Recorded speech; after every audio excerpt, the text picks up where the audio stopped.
સમય જ્યારે આપણો ખરાબ હોય ને ત્યારે બહુ ધીરજ રાખવી, કારણ કે પાનખર આવે ને પાનખર ઋતુ એટલે પેલો પોદરો પડે, બરાબર, પત્તો પડી જાય, નાકા આખે આખું ઝાડ પડી જાય, બરાબર. ઘણા લોકો એવા છે કે કદાચ થોડો ઘણો આપણો પરીક્ષાનો સમય આવે કે આપણો નબળો સમય આવે ને તો લોકો એવું વિચારે છે કે આ માણસ તો પતી ગયો, આ પાર્ટી તો પતી જાય. પણ એક વસ્તુ યાદ રાખજો કે ભગવાન માતાજી ઉપર શ્રદ્ધા વિશ્વાસ રાખજો. જો આપણે કદી કોઈનું ખરાબ કર્યું નહીં, બરાબર, જીવનની અંદર તમારા ખરાબ સમય આવે તો એવું જરૂર નહીં કે તમારા જોડે ખરાબ થાય. ખરાબ સમય તો દરેકની અંદર આવે, દરેકના લાઈફની અંદર આવે, ચાહે તમે હોય, હું હોય, ભગવાન હતા, શ્રી રામકૃષ્ણ હતા, એમની લાઈફમાં પણ ખરાબ સમય આવ્યો. પણ એવું નહીં હતું કે ખરાબ સમય આવવાથી આપણી જોડે ખરાબ થાય.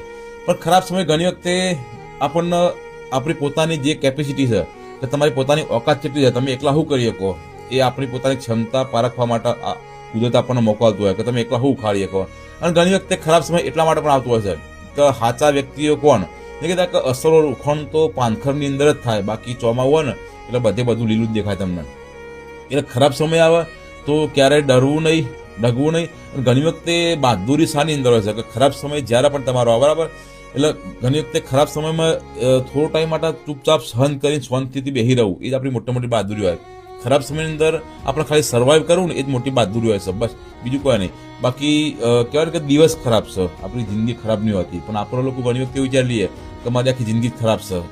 સારો સમય નહીં રહ્યો તો ખરાબ સમય ક્યાંથી ઉભો રહેવાનો? બસ આપણે આટલી મગજમાં પીન ચોટી જાય ને તો યહ દિન બી ચલે જાયંગે તો ખરાબ સમય પણ ઓટોમેટિક જતો રહેશે. એટલે ક્યારે પણ ગભરાવું નહીં, બરાબર. બાકી તમે બધા લોકો સમજદાર જ છો, હું કહેવા માંગુ છું, બરાબર. જય માતાજી.